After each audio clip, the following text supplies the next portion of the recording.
Bonsoir. Il me tardait de te retrouver afin qu'ensemble nous puissions continuer dans la lecture, l'étude de la parole de Dieu. Nous étudierons ce soir le verset d'Exode chapitre 3 au verset 6, ce qui suit.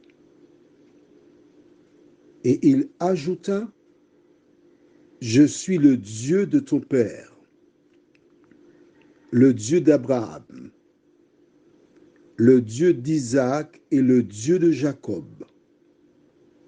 Moïse se cacha le visage car il craignait de regarder Dieu. Prions. Notre Seigneur et notre Dieu, alors que nous nous apprêtons à découvrir ta parole, seul le Saint-Esprit, qui conduit dans toute la vérité, est en mesure de nous éclairer et de nous permettre de vivre conformément à cette parole. Merci de nous entendre. Nous t'avons prié au nom de Jésus et pour ta gloire éternelle. Amen. Rappelle-toi, nous avons vu avant hier, au verset 5, Dieu dit, n'approche pas d'ici, ôte tes souliers de tes pieds, car le lieu sur lequel tu te tiens est une terre sainte. C'est la première chose qui fut dite à Moïse. Enlève tes chaussures, car tu te trouves en présence de l'Éternel. Nous avons vu dans Lévitique 11, verset 44, comment Dieu a dit qu'il est saint et que nous devons nous sanctifier. Et toujours dans la même dynamique, il ajouta, et vous serez futurs. C'est-à-dire entre le moment où Dieu rencontre un individu et le moment où il devient saint, il y a une période. Je prendrai donc cet exemple que j'aime volontiers. Quand un bébé naît, il ne peut faire rien d'autre que de prendre le sein, libérer ses intestins, dormir et après prendre le biberon. C'est un passage obligé. Au fil des jours, des mois, des semaines, années, cet enfant passera par différentes phases. Ramper sur le ventre. J'aime bien quand ils sont sur le ventre, les deux petits bras sont vers le ciel, les deux petites jambes vers le ciel. Et puis ensuite, ils rampent, ils cherchent à se tenir debout dans le berceau. Quand on les met au sol, on dirait des petites coccinelles qui commencent à marcher à quatre pattes à vive allure, à passer entre les pattes des tables. Je me rappelle, j'avais une voisine qui habitait face à notre appartement, à Moncalbas, et elle me demandait de prendre de l'herbe grasse. C'était pour faciliter l'enfant pour qu'il aille à la selle. Et je vais jouer avec lui. Et quand je voulais le voir, c'était facile. J'allais chercher de l'herbe grasse. Je sonnais à la porte, je montrais l'herbe grasse derrière son Judas. Elle ouvrait la porte. Ça, c'était le laisser-passer. Et ce petit garçon, à l'époque, je te dirais, je devais avoir 13 ans, et lui est un bébé. Il marche à quatre pattes. Et je marche à quatre pattes aussi derrière lui. Il passait les pattes des chaises. Je faisais comme lui, difficilement, mais j'arrivais quand même. Et quand il me voyait, il bavait en riant. Et un samedi soir, je l'ai mis debout. J'ai tendu mes deux bras, j'ai dit, viens, viens. Et la maman m'a dit en créole, tu vas le faire tomber.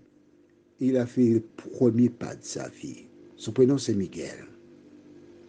Je n'oublierai jamais son visage, son sourire. Premier pas. Vois-tu, lorsque tu rencontres Jésus, tu es comme un bébé. tes pas sont chancelants. Tu fais quelques pas, tu tombes. Mais que dois-tu faire? Te relever, recommencer. Il y a quelque chose chez le bébé qui l'incite à recommencer, recommencer, recommencer, jusqu'à ce qu'il ne tombe plus. Il en est de même pour celles et ceux qui rencontrent Jésus. La Bible déclare, le juste tombe 7 fois et il se relève. Quelles que soient les épreuves que tu rencontres, les difficultés, ne reste jamais par terre. Comme on dit en créole aux Antilles, la première chute n'est pas une chute. Premier saut, pas saut. Il faut te remettre sur pied, recommencer jusqu'au jour où tu ne tomberas plus par la grâce de Dieu. L'Éternel se présente à Moïse. Que dit-il? Je suis qui? Le Dieu de ton père, le Dieu d'Abraham, d'Isaac, de Jacob. Dieu donne la généalogie. Note bien qu'il ne dit pas je suis le Dieu de Noé, parce qu'il est le Dieu de Noé aussi. Il parle d'Abraham, parce qu'Abraham, c'est l'ancêtre des Hébreux, celui à qui Dieu avait adressé la parole et averti, informé sur les choses qui devaient arriver dans le temps. Et Moïse avait reçu cette éducation qui indiquait qui il était, pourquoi il était sur terre, et surtout la destination finale, c'est-à-dire retourner sur la terre de nos aïeux, terre donnée par Dieu à Abraham. Lorsque Moïse entendit cela, il se cacha le visage, car il craignait de regarder Dieu. Pourquoi? Car à travers l'éducation reçue, il savait que l'homme ne pouvait pas voir Dieu et vivre. Et nous le verrons ultérieurement. C'est pourquoi qu'il se cacha le visage.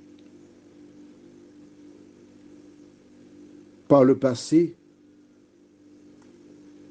les hommes agissaient ainsi. Aujourd'hui, ce n'est pas notre visage que nous devons cacher, ni notre être, car quel que soit le lieu où tu pourrais te cacher, l'Éternel te voit. Aujourd'hui, ce dont nous avons besoin, c'est de venir humblement en présence de Dieu, lui ouvrir notre cœur, mais surtout lui demander, Seigneur, me voici devant ta face. Me voici avec mes fardeaux, mes soucis, mes alarmes.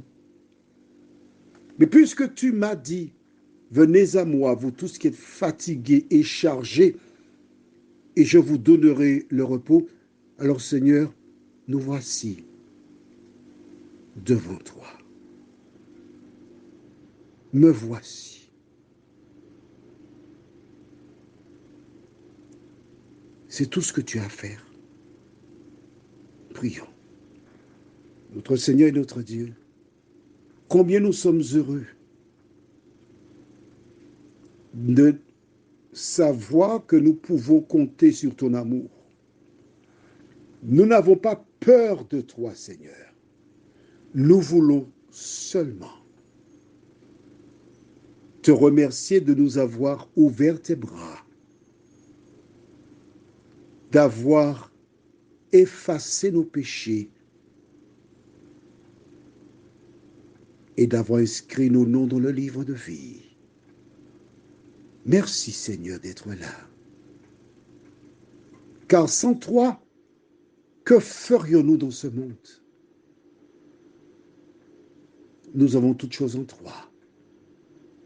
Alors Seigneur, continue de nous porter dans tes bras. Nous t'en prions au nom de Jésus pour ta gloire éternelle. Amen. Je te souhaite une bonne nuit sous le regard de Dieu.